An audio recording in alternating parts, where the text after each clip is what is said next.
coffee. Coffee now!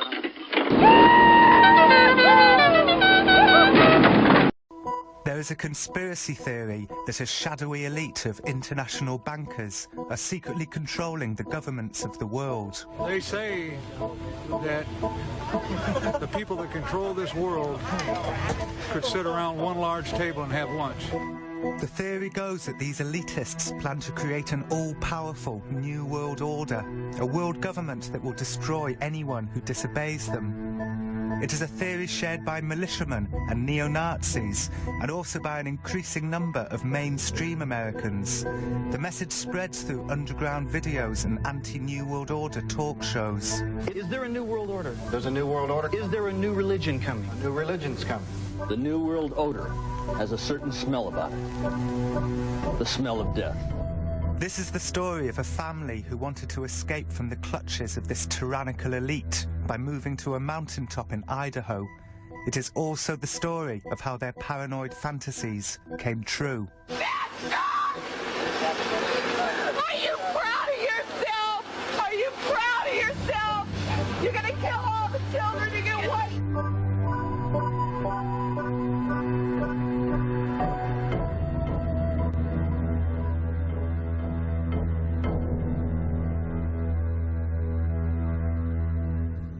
I guess I wouldn't give up what I had in my childhood for anything. Like when I was little, I would go out and I could sit and watch, you know, a wasp dig a hole in the ground for hours. And then I'd follow it and it'd go paralyze a worm or a cricket or something and it'd drag it into its hole. But the media just portrayed that we were all crazy and had landmines everywhere and all we cared about was guns, I guess. But I mean, I do like guns, I still do. And I did then too, but I mean, it's not weird or crazy. When Rachel Weaver was 2 years old, in the mid-1980s, her parents, Randy and Vicky, moved the family from Iowa City to a mountaintop in Idaho, a place that became known as Ruby Ridge. Randy and Vicky were conspiracy theorists. They believed that an evil elite of international bankers and media moguls was secretly controlling their increasingly tyrannical government. The move to the cabin was their way of opting out.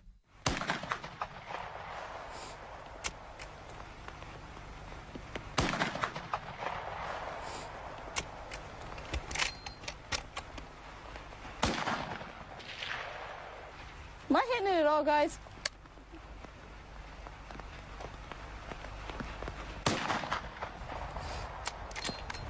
We wanted to kind of get out of the regular system and wanted to find a place where we could teach the kids at home, get them out of the city and out of the public school system.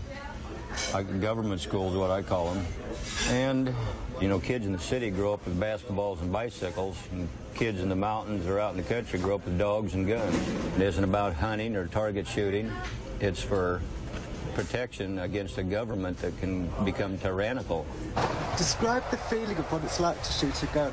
I don't know. See, I really fell in love with this one gun. It's called a 45-70, but it has a really, it's not a hard kick, it's a like lugs you back. I don't know, I think that's what I enjoy most about that gun. The reason why I don't look at it as a big political thing is because even if I had, you know, my rifles, it's not like it's going to do me any good if the government wants to wipe me out. All I have to do is fly over in a helicopter and drop a firebomb, you know. But as far as trying to go up against the government, it's just, unless the whole country did it, I guess. But that'd be a little different. This used to be one of my mom's favorite songs. It's that counting flowers on the wall. That don't bother me at all, that, you know.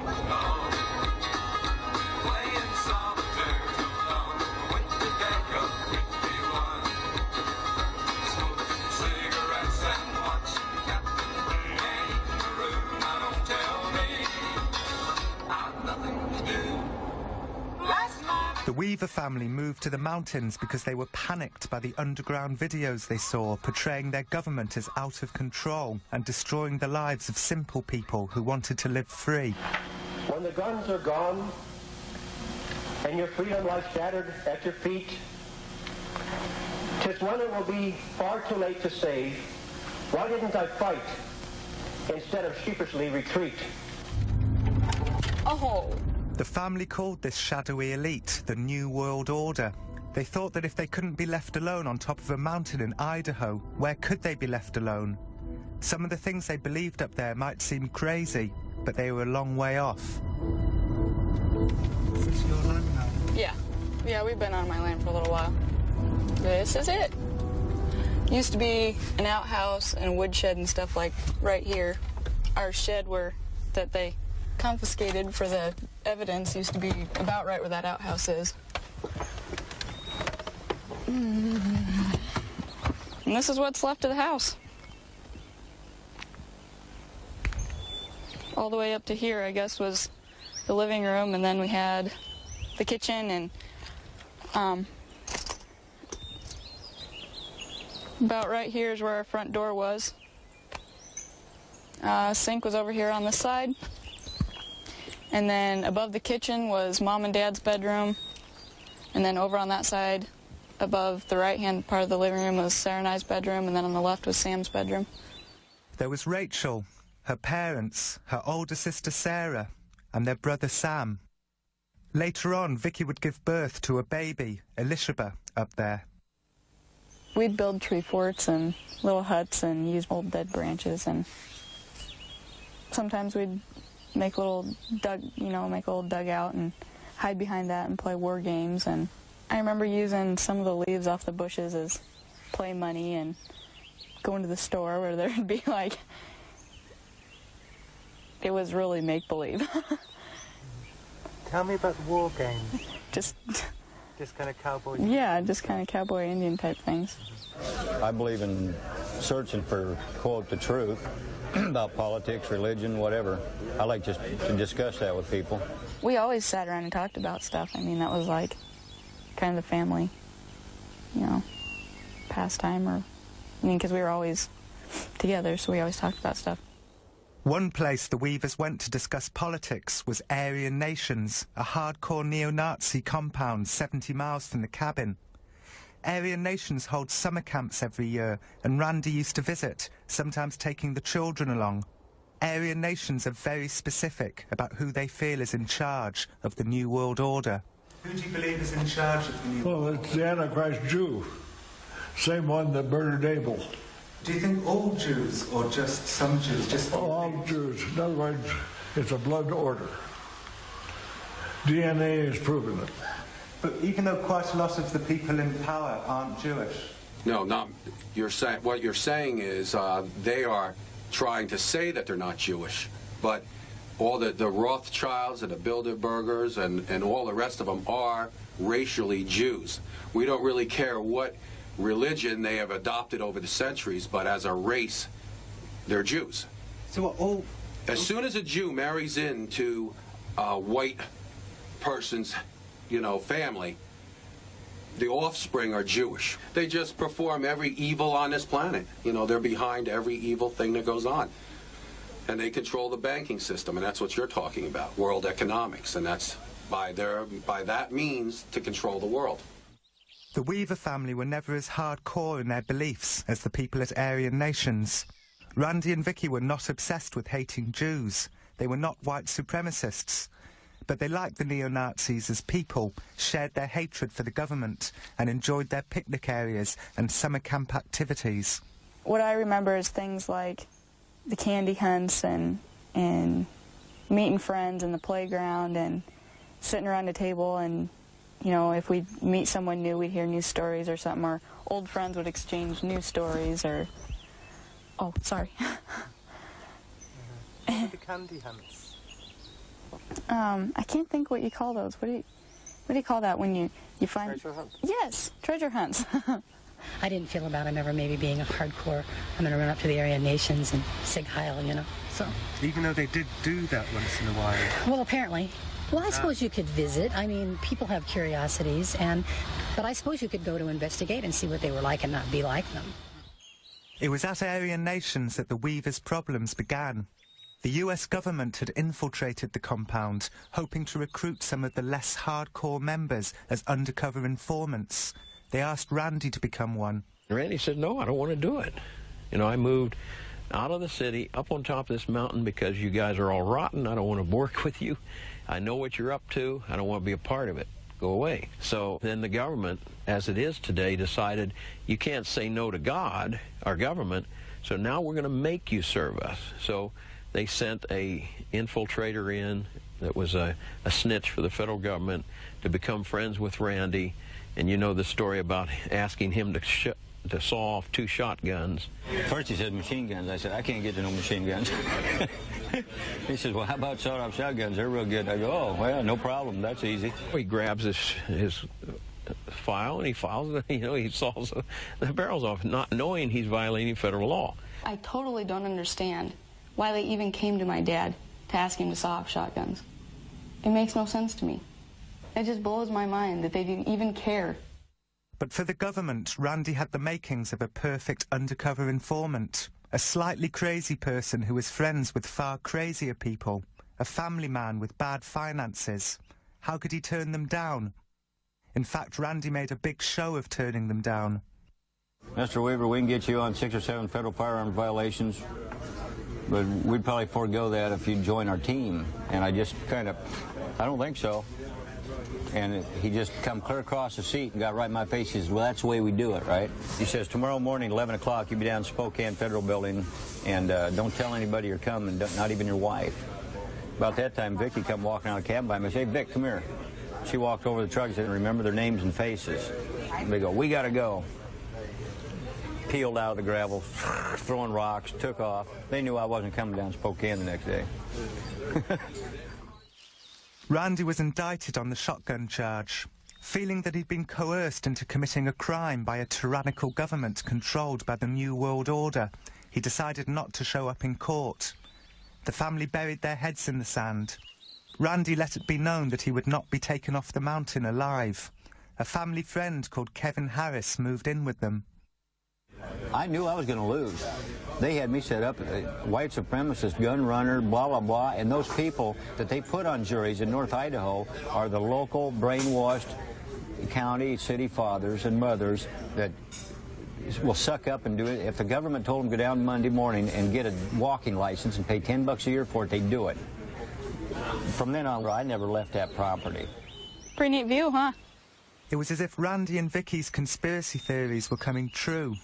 They had moved to the mountains to escape a tyrannical government, and a tyrannical government was now coming to get them. The family took to carrying guns at all times, even the children. They became increasingly convinced that the army of the New World Order was watching them from the bushes. In fact, they were being watched from the bushes. I have to remember they were under surveillance after a period of time because Randy had tried to apprehend Randy previously and not been successful. But were I closeted up on the mountain with just my family and already feeling persecuted and I know someone's watching me, my paranoia is going to increase, whether I think it's going to or not. See, most paranoid people think they're being watched and they're not. Right. Here was somebody who thought they were actually being watched, so yeah, they're on a high alert. So any little thing that occurs becomes a big thing. Can you hear that? Somebody's on their way up. Oh, see, now if we were out at the rock, I could run out and see who it is.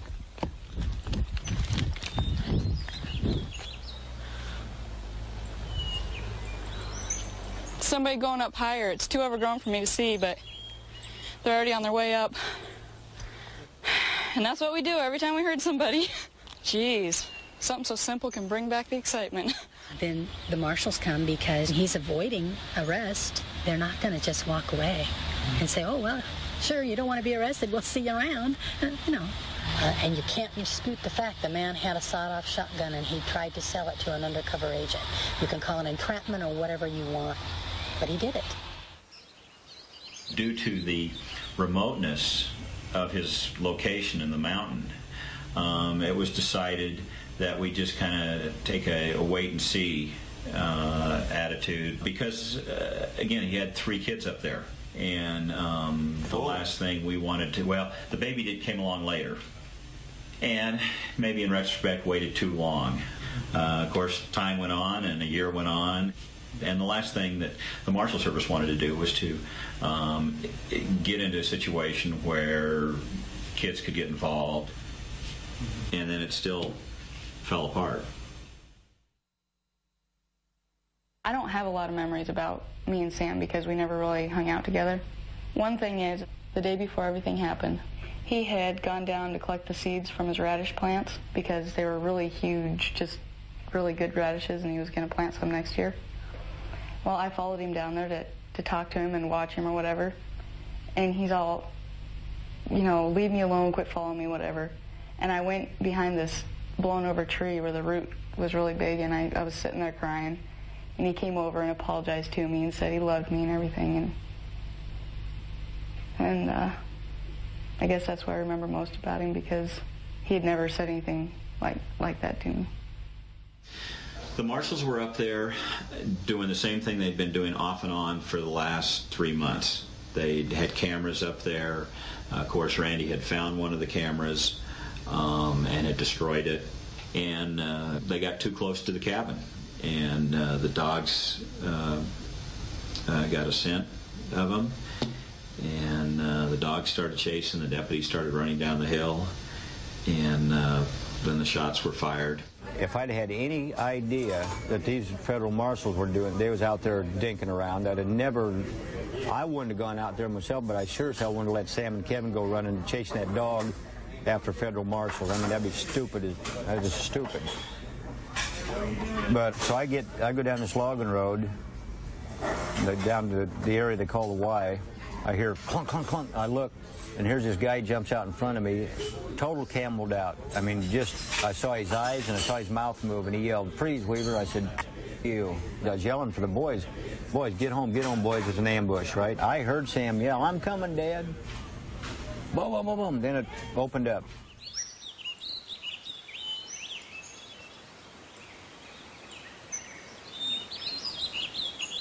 The deputy started running down the hill.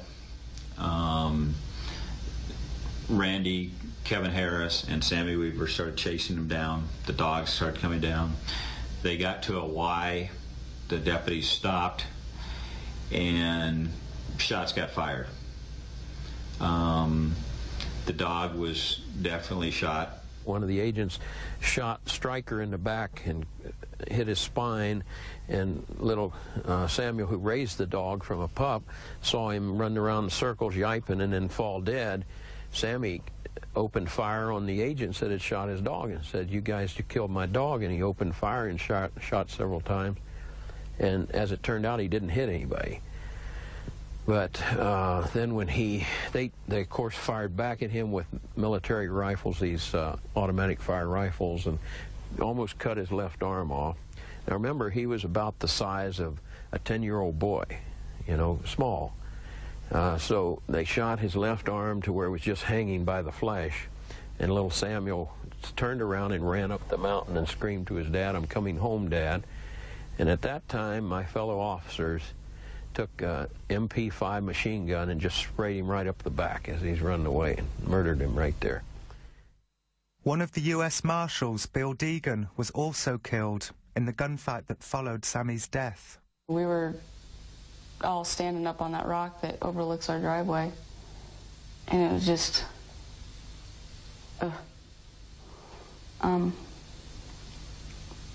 Mom and Sarah and I, and Dad was up there with us by now. We just let out a cry and just broke down. And I remember Dad fired Mom's .223 into the air, full clip. So, I mean, what happened after that?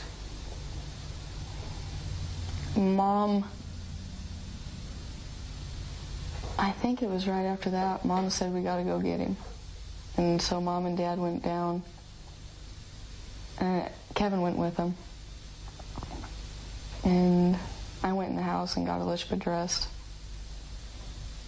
And I never saw him. They put him in the guest shed, and Dad and Mom went in and cleaned him up and wrapped him in a sheet, I guess.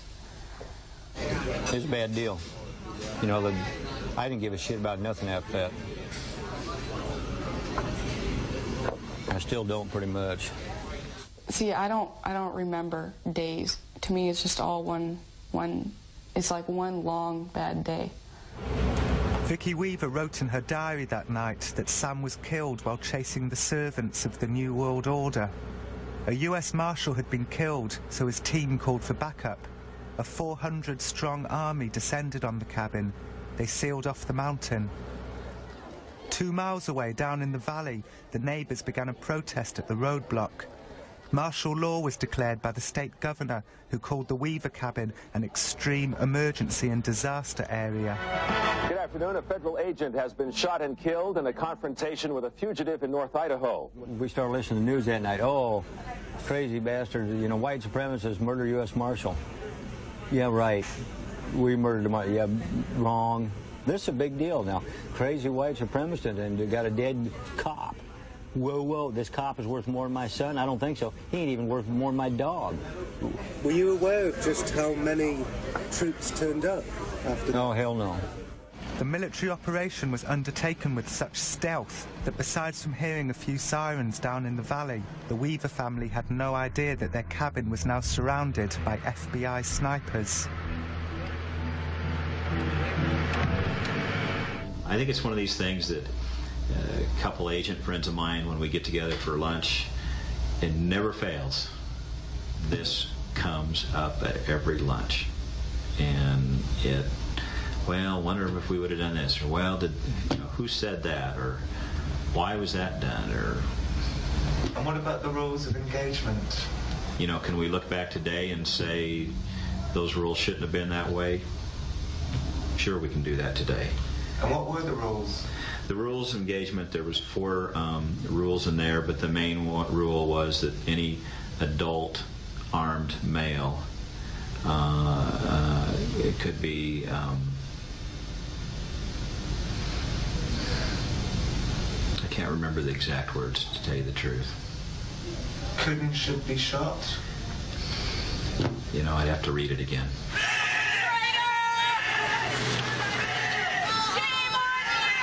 They were extreme. Some people would say a lot of things went wrong up there. Well, you know, I won't disagree with that. Everything that probably could have went wrong did go wrong.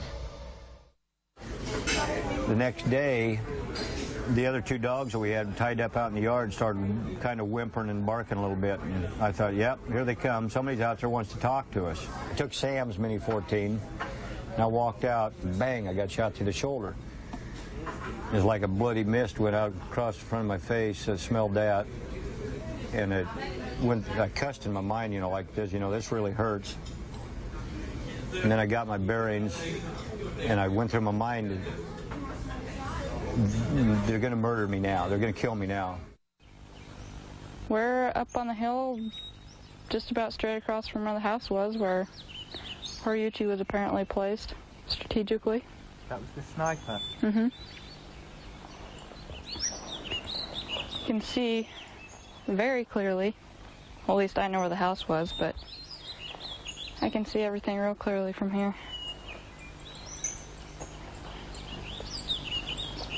You can see that old cook stove laying on the platform right now. If I can see that, and he had a scope, I know he could see a lot more.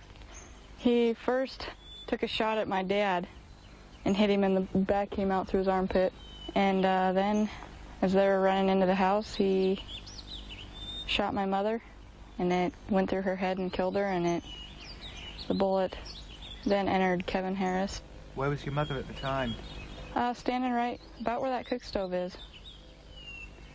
It'd be about exactly where she was. She was holding my little sister, who was 10 months old at the time.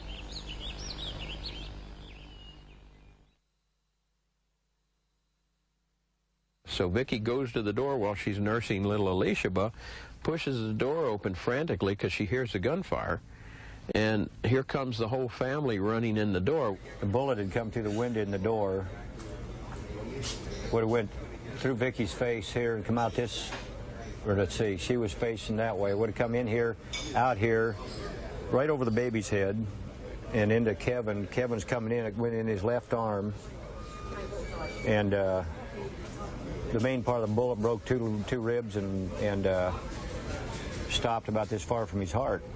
So that was an excellent shot, but a very sad day for America when one of my fellow officers and soldiers has to shoot a mother holding her little baby. I turn around, there's Vicky. She's kind of down on her knees and her head. I think it was Dad picked Elishba up out from underneath Mom and handed her to me. And she had blood and stuff all over her head, and we were afraid that she had gotten hit too, but she was okay. It was just Mom's blood. And that's when we went around and drew the curtains on all the windows. And shut the door, obviously, and we didn't come out after that. The family locked themselves in the cabin for over a week.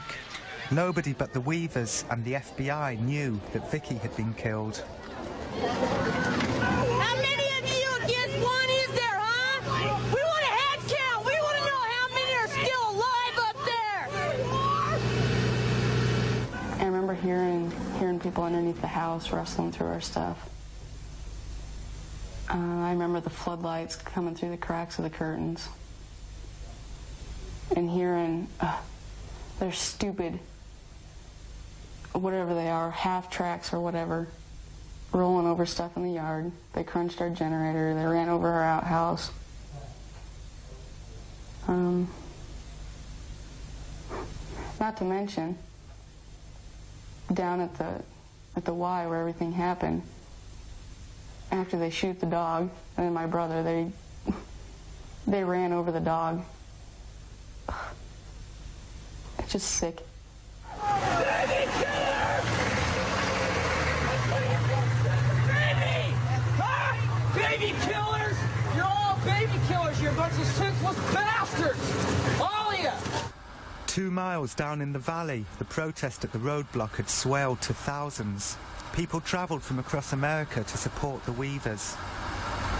Nobody can murder a 14-year-old boy.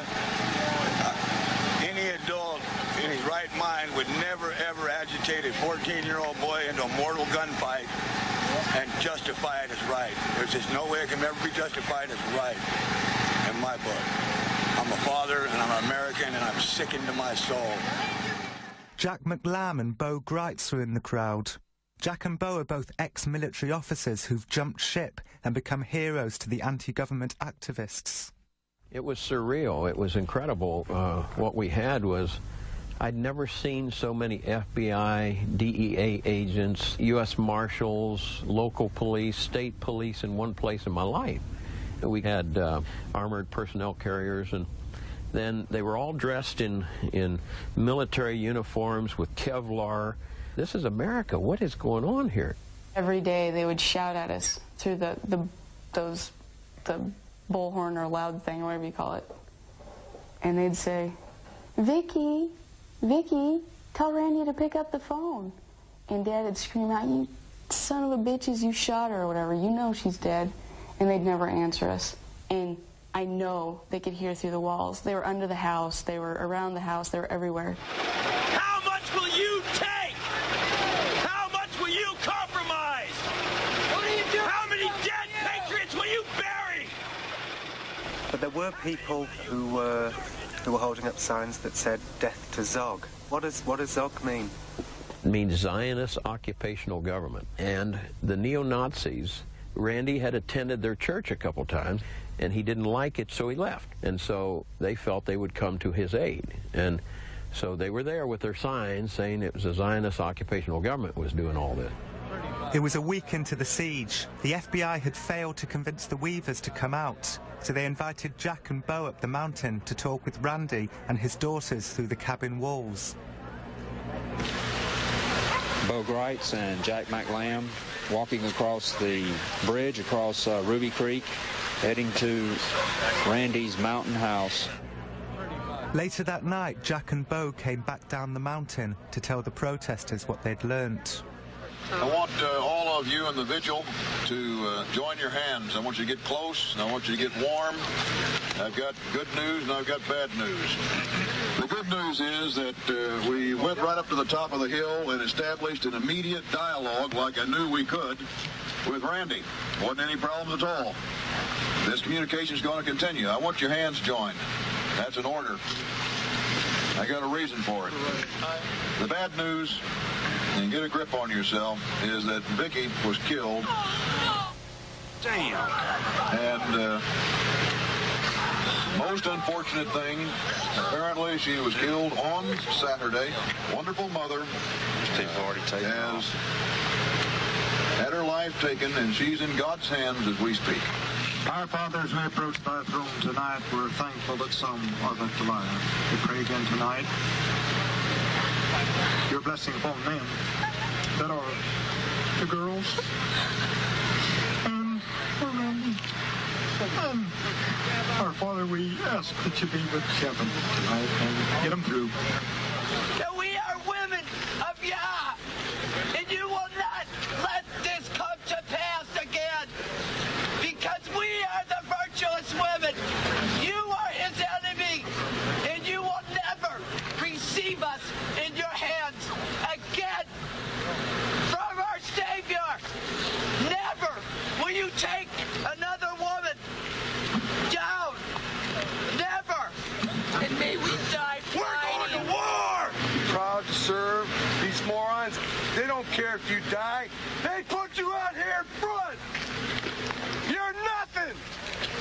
You're nothing. Don't touch me. I'm with you. The spinning had begun in earnest. The FBI said that Randy might have shot his own son in the back. They said that the Weavers were white supremacists, that they lived in a mountain fortress or a heavily armed compound. The media reported these allegations as fact. At one point they said you had, like, bunkers and... Yeah, the root cellar. Yeah, they said this was a compound. That's why they could sneak up within 15 feet of us. I came to a point in my mind that I knew we was all dead. And it's just a matter of time. And it didn't even matter. Except I was hoping that if they killed any of us, they was going to kill us all and do it quick, because I didn't want to see my kids suffer. They'd already proven that they, was willing to kill kids. They claim they're there for the... They'd send a hostage rescue team. That ain't no hostage rescue team. That's an FBI terrorist team is what it is. They're snipers. They put a name like hostage. There weren't no hostages up there. Hostages don't pack guns. And they said you had booby traps and landmines. Oh, yeah. They said a lot. They said I was wanted for robbing banks in Montana and Washington. They made up all kinds of garbage that wasn't true. But that way, see, they can justify to the public it's okay to kill us because we're all crazy and we're bad guys, right? That's why they do it. So why do you think some people were blaming Zog for what happened up on Ruby Ridge? Oh, I don't know. I suppose they figured that Zog controls the federal government and that that's who has come up there and ruined our lives. Took some of our lives as the federal government. They have a lot of influence. The Zionists have a lot of influence. I mean, we give them $3 billion a year, That talking about Zionist Jews, there's like 4 different kinds of Jews. They ain't all bad. Some conspiracy theorists say that the demonization of Randy Weaver as a white supremacist is thematic of the New World Order's tactics, that they falsely accuse anyone of anti-Semitism who gets too close to the truth. Could this be true? One thing's for sure, in terms of Randy Weaver, the white supremacy angle was clearly working. Okay, let's talk about another civil rights issue, this Randy Weaver. He was in the Aryan Nation. My neighborhood, if a guy put swastikas on his kids, I would be a little suspicious. Yeah. I would say, come on over, we'll have some fruit. The government is saying the order to the men in the field is shoot to kill. And they shot to kill. They killed a woman. They killed the dog. Killed the dog, then they killed the son, and they shot him in the back. The next one they shot the dog in the back. Can you believe that, Gary? That is... Oh, man, that's a canine American. He's got his rights. That was the worst thing that happened. Listen, I think if you're going to err, I would like people to err to protect me and my family, not err. It wasn't causing any danger. This was a decorated You know what? If you're veteran bringing who up your had no kids in the criminal Aryan Nation, you are causing danger because you're spawning hate in America. So now you're going to have...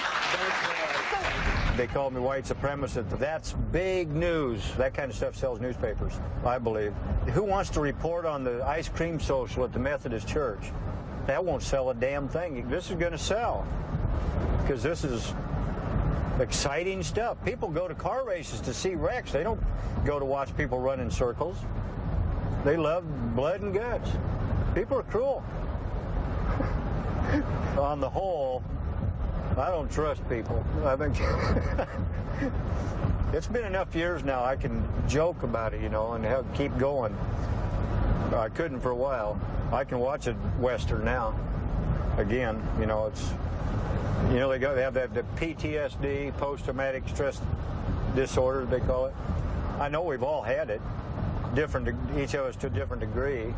Even Elishaba talked about that until she was 2.5 years old.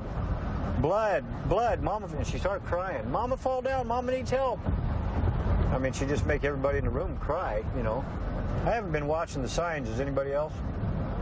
We might be going to Florida. The siege at Ruby Ridge lasted for 10 days. Every morning, Bo and Jack would return up the mountain to talk to the family through the cabin walls. We're trying to calm them down, get them to stop crying, and to focus on something else other than their mother laying up underneath the kitchen table in a pool of blood.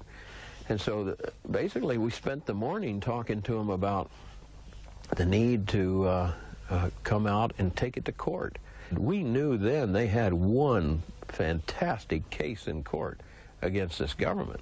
Oh my goodness. There's something in law enforcement called jury appeal. And when you machine gun a little boy running away from you and shoot a mother holding a baby in the head, you got jury appeal. It was 11 days into the siege that Bo and Jack finally convinced the family to take their case to court. Well, the door opens and they come out.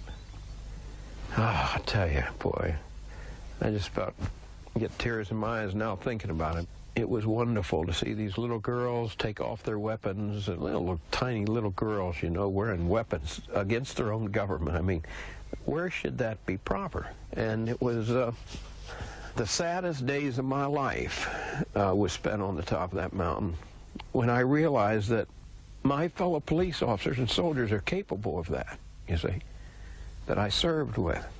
I never would have believed that, never would have believed it, you know.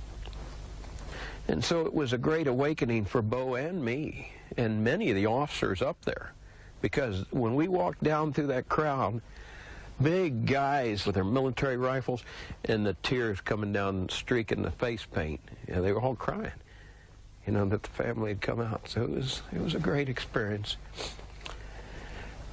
And that's why there's so many people today in America and people in uniform that are speaking out against this damnable world system that's being set up, that will do that to people at will. That's me and President George Bush. Some of the fringe benefits that you get being in these positions. I've had the opportunity to meet many stars, and that's me and Dolly Parton. There's me and President Ronald Reagan. Down here is a picture of Randy Weaver when we brought him off the jet shortly after we had taken custody of him. You know, in law enforcement, you always think that individual that you arrested was guilty. The jury chose another avenue, and I don't have to agree with that, but in this country, I have to respect it.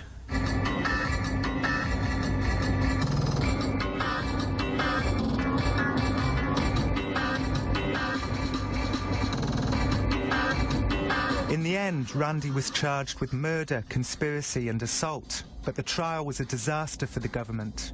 The judge said that the government had shown a callous disregard for the Weavers' rights. The government paid Rachel and her sisters $1 million each in compensation. Nowadays, Randy earns a living by making personal appearances at gun shows with his new wife, Linda. Okay, this is the real Randy Weaver.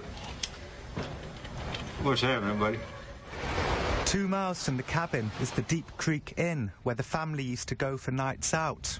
Rachel and I went there for supper. We were unaware that the resident guitarist had waited years to meet Rachel. My name is Dallas Pike, and I'm a storyteller. I've been living in Nashville for the last few years. I moved up here about a year ago. What happened to your family is the reason I came to Idaho. I have a feeling you may appreciate this song. Red stains in the snow, Bloody Ridge, Idaho. Red stains in the snow, Bloody Ridge, Idaho. 1,000 meters is a long, long way. Never miss their bullets, never stray. Where's the justice and how do you appeal? There's no talking over, there are no deals. When some buffalo hunter snaps a cap. How are you doing, sir? Good, how are you?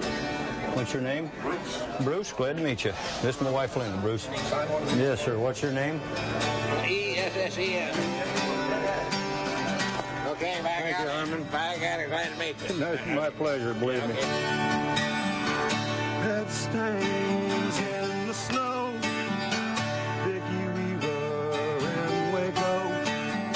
But America died in a coup d'etat.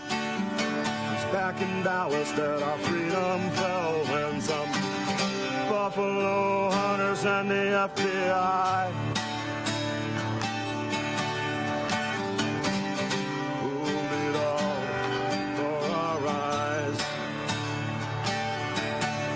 Okay, yeah, here. Do it like this. Here. Closer. This is cute. And look right into the lens so your eyes flash.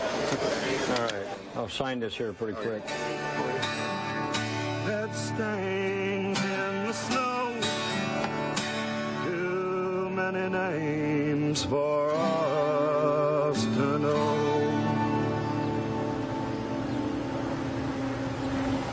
What happened up there happened to a lot of people. It wasn't just you. And I can't tell you what an honor it is for me to meet you and to be able to play my song for you. I have touched a lot of people with this song, and I am truly sorry about what happened to your family.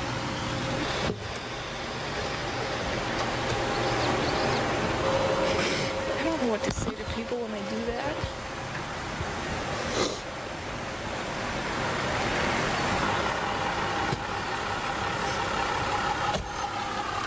This is the very last copy I have of this, and I'd like you to have it. I know that this is a very painful thing for you, and if there was anything I could do, I would. I'm sorry I can't do more, man. I really am. I don't know, I meet people like that every now and then, and it's, you know, mind if it kind of dissipated a little. I'm okay until I start hearing things like when he says Bloody Ridge, Idaho. It just reminds me of like seeing blood on the floor, and it makes me start thinking about it, and Vicky Weaver was butchered like a buffalo, standing in the doorway of her own home, holding her baby and crying out to God to protect the rest of her family from the mad dogs that had already shot her son in the back from an ambush. With one bullet, Lon the hitman Horiuchi brought Vietnam to America.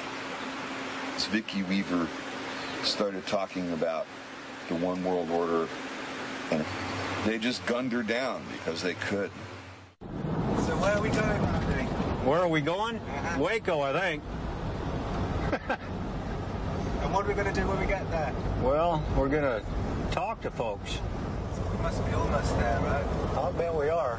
We'll probably recognize a new church building. Randy has never before visited the ruins of the Branch Davidian Church at Mount Carmel in Waco. But for hundreds of thousands of Americans, maybe even millions of Americans, the Weaver Siege and the burning of David Koresh's church are forever linked. Proof of a government gone crazy, a new world order coming to kill anyone who does not bow down to them. All the memorial trees. See the little placards, little headstones? Little one Jones, age 1.5. Unbelievable.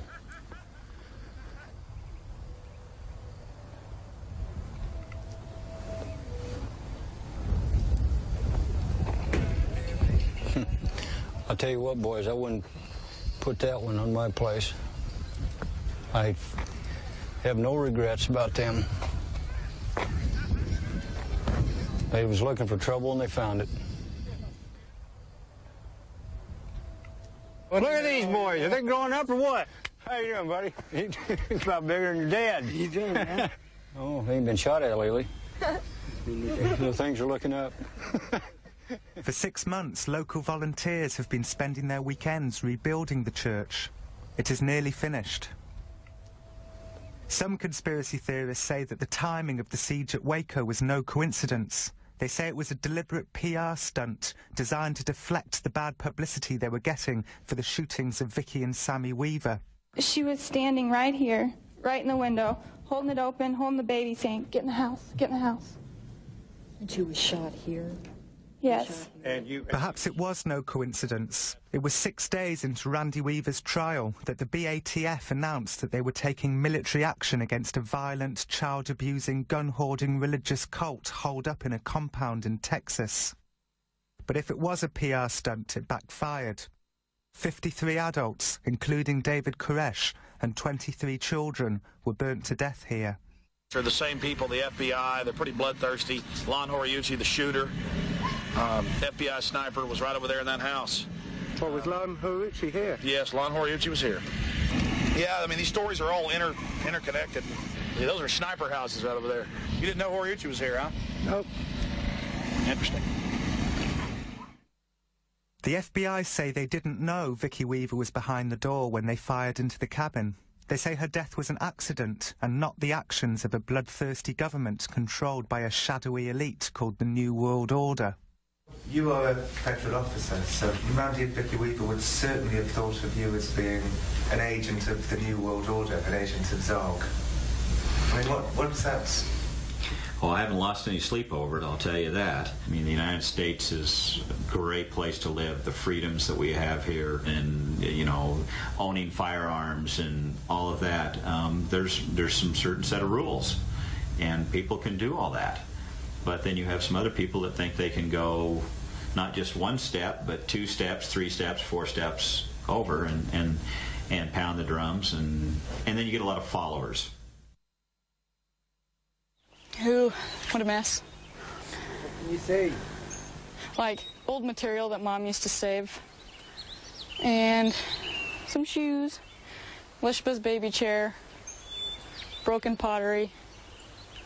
My mom used to save all kinds of material and stuff for making blankets and clothes. And Rachel visits the remains of her cabin about twice a year. When she comes, she sometimes finds evidence of other visitors, pilgrims, who've been rummaging around their old belongings like archaeologists. Somebody's been up here on horses. One of the pilgrims was Timothy McVeigh, who visited Randy Weaver's cabin alone some months before blowing up the Alfred P. Murrah building in Oklahoma City and killing 168 people. Timothy McVeigh considered the Murrah building to be local New World Order headquarters.